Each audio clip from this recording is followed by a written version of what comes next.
Biografía a Santa Teresa Benedicta de la Cruz. Edith Stein, 1891-1942. Monja, carmelita descalza y mártir. Nos inclinamos profundamente ante el testimonio de la vida y muerte de Edith Stein, hija extraordinaria de Israel e hija al mismo tiempo del Carmelo, Sor Teresa Benedicta de la Cruz, una personalidad que reúne una rica vida, una síntesis dramática de nuestro siglo. La síntesis de una historia llena de heridas profundas que siguen doliendo aún hoy. Síntesis al mismo tiempo de la verdad plena sobre el hombre, en un corazón que estuvo inquieto e insatisfecho hasta que encontró descanso en Dios. Estas palabras fueron pronunciadas por el Papa Juan Pablo II con ocasión de la beatificación de Edith Stein en Colonia, el 1 de mayo de 1987. ¿Quién fue esta mujer? Cuando Edith Stein, la última de 11 hermanos, nació en Breslau el 12 de octubre de 1891, la familia festejaba el Yom Kippur, la mayor fiesta hebrea, el día de la expiación. Esto hizo más que ninguna otra cosa que su madre tuviera una especial predilección por la hija más pequeña. Precisamente esta fecha de su nacimiento fue para la carmelita casi un vaticinio. El padre, comerciante de maderas, murió cuando Edith no había cumplido aún 2 años. La madre, una mujer muy religiosa, solícita y voluntariosa, una persona verdaderamente admirable. Al quedarse sola, debió hacer frente tanto al cuidado de la familia como a la gestión de la gran hacienda familiar, pero no consiguió mantener en los hijos una fe viva. Edith perdió la fe en Dios con plena conciencia y por libre elección dejé de rezar. Obtuvo brillantemente la revaladía en 1911 y comenzó a estudiar germanística e historia en la Universidad de Breslau, más para tener una base de sustento en el futuro que por auténtica pasión. Su verdadero interés era la filosofía. Le interesaban también los problemas de la mujer. Entró a formar parte de la organización Asociación Prusiana para el Derecho Femenino al Voto. Más tarde escribía: como bachiller y joven estudiante fui una feminista radical. Perdí después el interés por este asunto. Ahora voy en busca de soluciones puramente objetivas. En 1913, la estudiante Edith Stein se fue a Göttingen para asistir a las clases universitarias de Edmund Husserl, de quien llegó a ser discípula y asistente, consiguiendo con él el doctorado. Por aquellos tiempos, Edmund Husserl fascinaba al público con un nuevo concepto de verdad.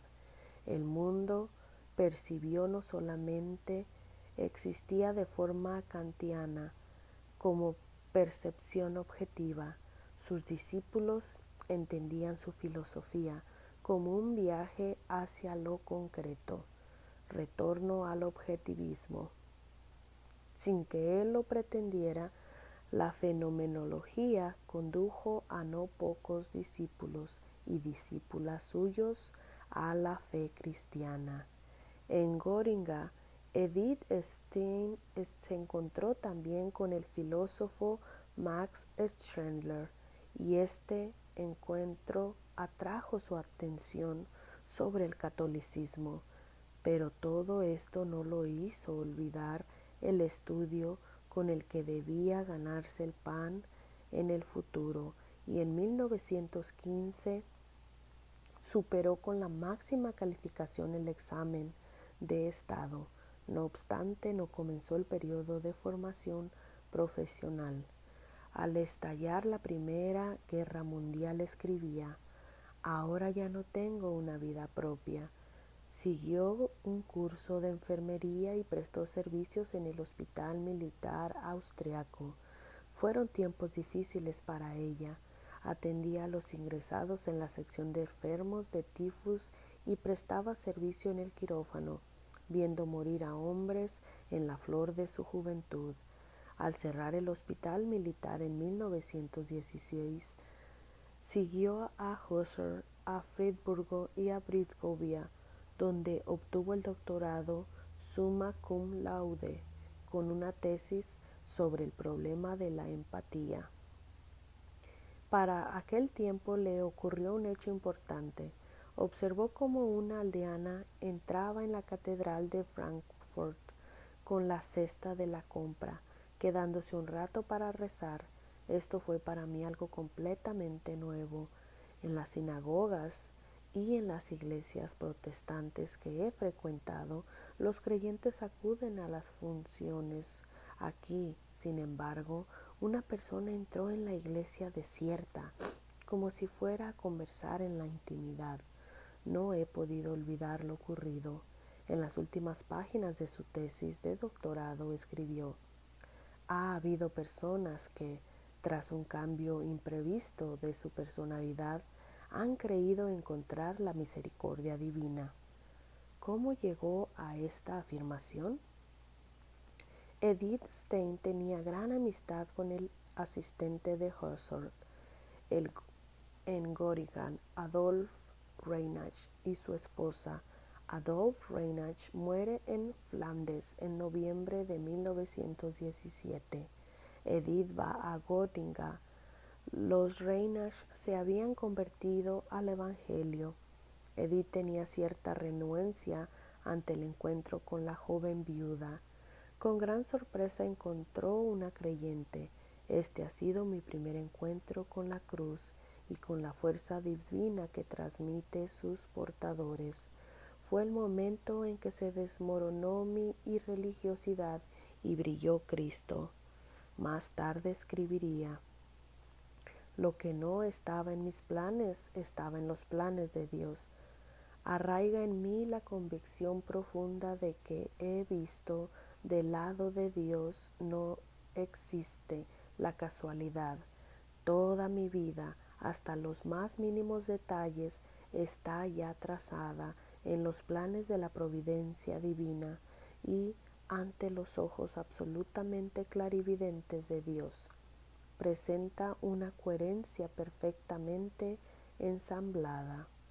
En el otoño de 1918, Edith Stein dejó la actividad de asistente de Edmund Husserl porque deseaba trabajar independientemente. La primera vez que volvió a visitar a Husserl después de su conversión fue en 1930.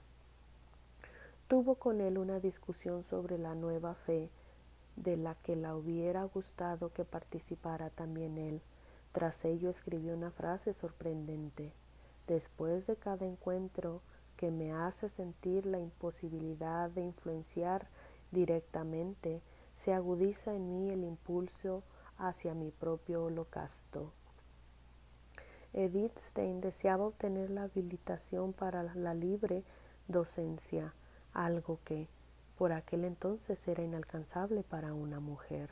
A este respecto, Husserl se pronunciaba así en un informe: "Si la carrera universitaria se hiciere accesible a las mujeres, la podría recomendar encarecidamente, más que cualquier otra persona, para el examen de habilitación. Más tarde, sin embargo, se le negaría la habilitación a causa de su origen judío". Edith Stein vuelve a Breslau, escribe artículos en defensa de la psicología y de las humanidades, pero lee también el Nuevo Testamento, Kierkegaard y el Opúsculo de los Ejércitos espirituales los ejercicios espirituales de Ignacio de Loyola, se da cuenta de que un escrito como este no se le puede simplemente leer, sino que es necesario ponerlo en práctica. En el verano de 1921 fue durante unas semanas a Bessenberg, Palitando, a la finca de la señora Hedwig Conrad Martus, una discípula de Herschel.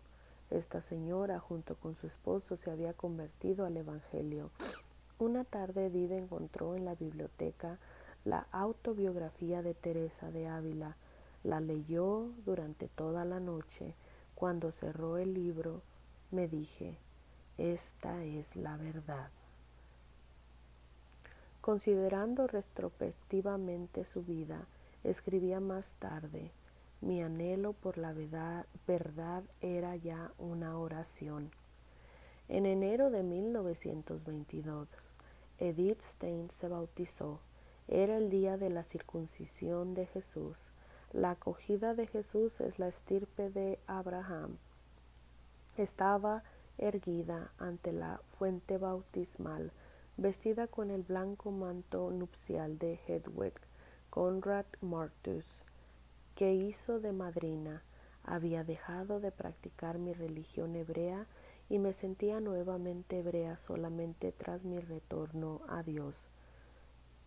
Ahora tendrá siempre coherencia, y no solo intelectualmente, sino de manera tangible, de pertenecer a la estirpe de Cristo en la fiesta de la caldería, una fiesta cuyo origen se remonta también al Antiguo Testamento. Fue confirmada por el obispo de Spira en su capilla privada. Después de su conversión, lo primero que hizo fue volver a Breslau. Mamá, soy católica. Las dos lloraron. Hedwig Conrad Martius escribió, mira, dos israelitas y en ninguna de ellas hay engaño. Inmediatamente después de su conversión, Edith Stein aspira a entrar en el Carmelo, pero sus consejeros espirituales, el vicario general de Spira y el padre Pratswara, le impiden dar este paso. Acepta entonces un empleo de profesora de alemán e historia en el Instituto y Seminario para los Maestros del Convento Dominico de la Magdalena de Spira hasta Pascua de 1931. Por insistencia del archibald Raphael Walser del convento de Berún, hace largos viajes para dar conferencias, sobre todo por temas femeninos. Durante el periodo inmediatamente precedente y también bastante después de mi conversión, creía que llevaba una vida religiosa significativa, renunciar a todas las cosas terrenas y vivir solamente con el pensamiento puesto en Dios. Gradualmente, sin embargo, me he dado cuenta de que este mundo exige de nosotros muchas otras cosas. Creo incluso que cuando más se siente uno atraído por Dios, más debe salir de sí mismo, en el sentido de dirigirse al mundo para llevar allí una razón divina para vivir. Su programa de trabajo es enorme, traduce las cartas y los diarios del periodo precatólico de Newman y la obra Cuestiones Disputate de Veritate de Tomás de Aquino, en una versión muy libre por amor al diálogo con la filosofía moderna. El padre Erich Priswara la inició a escribirse también obras filosóficas propias. Aprendió que es posible practicar la ciencia al servicio de Dios. Solo por tal motivo he podido decidirme a comenzar una serie de obras científicas. Encuentra siempre las fuerzas necesarias para su vida y su trabajo en el convento Benedicto de Beurón, el que va para pasar allí las fiestas más importantes del año eclesiástico. En 1931 termina su actividad en Spira, intenta de nuevo obtener la habilitación para la libre docencia en Breslau y Friburgo, todo en vano. Compone entonces una obra sobre los principales conceptos de Tomás de Aquino, potencia y acción. Más tarde hará de este ensayo una obra mayor, desarrollándola bajo el título de Endliches on Ewigsein, Ser infinito y ser eterno. En el convento de las Carmelitas de Colonia no fue posible imprimir esta obra durante su vida. En 1932 se le asigna una cátedra en una institución católica, el Instituto de Pedagogía Científica de Münster, donde tiene la posibilidad de desarrollar su propia antropología. Aquí encuentra la manera de unir ciencia y fe, de hacer comprensible esta cuestión a otros durante toda su vida. Solo quiso ser instrumento de Dios. Quien viene a mí, deseo conducirlo a Él. En 1931, la noche se cierne sobre Alemania. Había oído ya antes algo sobre las severas medidas contra los judíos, pero ahora comencé de pronto a entender que Dios había puesto una vez más su pesada mano sobre su pueblo y que el destino de este pueblo era también el mío. El artículo de la ley de los nazis sobre la raza ariana hizo imposible que continuara su actividad docente. Si aquí no puedo continuar, en Alemania ya no hay posibilidades para mí. Me había convertido en una extranjera en el mundo. El archibald Walser de Beuron ya no le impidió entrar en un convento de carmelitas. Durante el tiempo que estuvo en Espira, había hecho ya el voto de pobreza, castidad y obediencia. En 1933 se presenta la madre priora del monasterio de carmelitas de Colonia. Solamente la pasión de Cristo nos puede ayudar, no la actividad humana. Mi deseo es participar en ella. Una vez más Edith fue a Breslau para despedirse de su madre y de la familia. El 12 de octubre fue el último día que pasó en su casa. El día de su cumpleaños y a la vez la fiesta hebrea de los tabernáculos. Edith acompaña a su madre a la sinagoga. Fue un día nada fácil para las dos mujeres porque las habían conocido la fe cristiana. No quiero decir nada contra él, habrá sido un hombre bueno, pero ¿por qué se ha hecho Dios? Su madre lloró a la mañana siguiente. Edith tomó el tren para Colonia. No podía tener una alegría arrebatadora. Era demasiado tremendo lo que dejaba atrás, pero ya estaba tranquilísima en el puerto de la voluntad de Dios.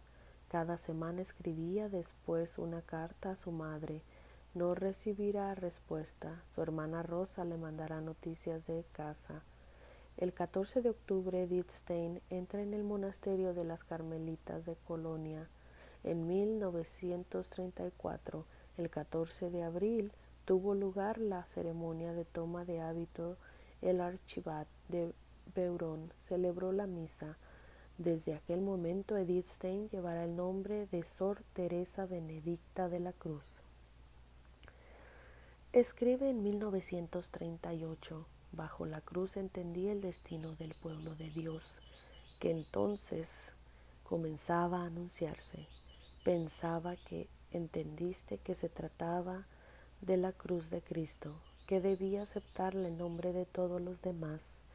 Es verdad que hoy entiendo mejor estas cosas, lo que significa ser esposa del Señor bajo el signo de la cruz, aunque ciertamente nunca será posible comprender todo esto, puesto que es un secreto. El 21 de abril de 1935 hizo los votos temporales. El 14 de septiembre de 1936, en el momento de renovar los votos, murió su madre en Breslau. Hasta el último momento mi madre ha permanecido fiel a su religión, pero puesto que su fe y su firme confianza en su Dios fue lo último que permaneció vivo en su agonía, confío en que haya encontrado un juez muy clemente y que ahora sea mi más fiel abogada para que también yo pueda llegar a la meta. En el recordatorio de su profesión perpetua, el 21 de abril de 1938, hizo imprimir las palabras de San Juan de la Cruz, al que dedicará la última de sus obras, que ya solo en amar es mi ejercicio. La entrada de Edith Stein en el convento de las Carmelitas no fue una huida.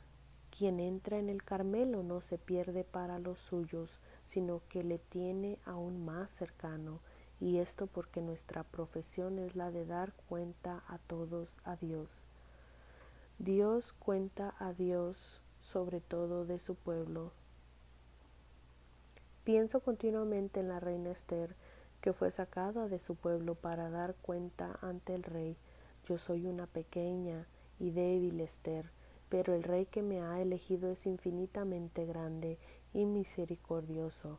Esto es un gran consuelo. El 9 de noviembre de 1938 se puso de manifiesto ante todo el mundo el odio que tenían los nazis a los judíos. Arden las sinagogas, se siembra el terror entre las gentes judías. La Madre Superior de las Carmelitas de Colonia hace todo lo posible por llevar al extranjero a Sor Teresa Benedicta de la Cruz. La noche de fin de año de 1938. Cruza la frontera de los Países Bajos y la llevan al monasterio de Carmelitas de Esch, en Holanda. Allí redacta su testamento el 9 de junio de 1939. Ya desde ahora acepto con gozo, en plena sumisión y según su santísima voluntad, la muerte de Dios me haya destinado. Ruego al Señor que acepte mi vida y muerte, de manera que el Señor sea reconocido por los suyos y que su reino venga en toda su magnificencia para la salvación de Alemania y la paz del mundo. Ya en este monasterio de Carmelitas de Colonia, a Edith Stein se le había dado permiso para dedicarse a las obras científicas. Allí había escrito, entre otras cosas, de la vida de una familia judía. Deseo narrar simplemente lo que he experimentado al ser hebrea, ante la juventud que hoy es educada desde la misma tierna edad en el odio a los judíos. Nosotros que hemos sido educados en la comunidad hebrea tenemos el deber de dar testimonio. Edith Stein escribirá a toda prisa su ensayo sobre Juan de la Cruz, el místico doctor de la Iglesia, con ocasión del 400 aniversario de su nacimiento. En 1941 escribía a una religiosa con quien tenía amistad, una scientia crucis, la ciencia de la cruz, solamente puede ser entendida si se lleva todo el peso de la cruz. De ello estaba convencida. Ya desde el primer instante y de todo corazón he pronunciado Ave Crux Spenunica. Te saludo, Cruz, única esperanza nuestra. Su estudio sobre San Juan de la Cruz lleva como subtítulo La ciencia de la cruz. El 2 de agosto de 1942 llega la Gestapo. Edith Stein se encuentra en la capilla con las otras hermanas. En 5 minutos debe presentarse junto con su hermana Rosa, que se había bautizado en la Iglesia Católica y prestaba servicio en las Carmelitas de Esch. Las últimas palabras de Edith Stein que se oyen en Esch están dirigidas a Rosa. Ven, vayamos por nuestro pueblo.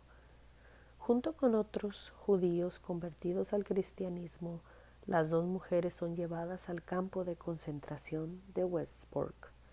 Se trataba de una venganza contra el comunicado de protesta de los obispos católicos de los Países Bajos por los pogromos y las deportaciones de los judíos.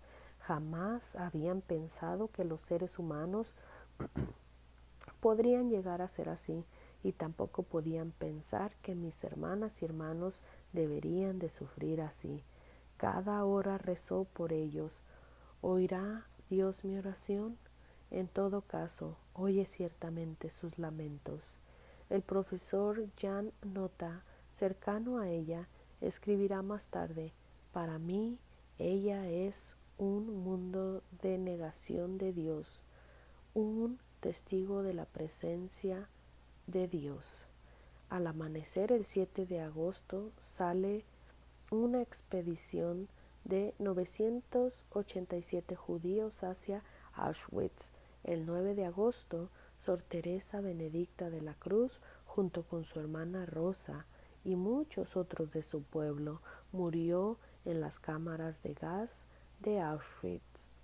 Con su beatificación en Colonia el 1 de mayo de 1987, la Iglesia rindió honores, por decirlo con palabras del sumo pontífice Juan Pablo II, a una hija de Israel que durante la persecución de los nazis ha permanecido como católica unida con fe y amor al Señor crucificado, Jesucristo, y como judía a su pueblo.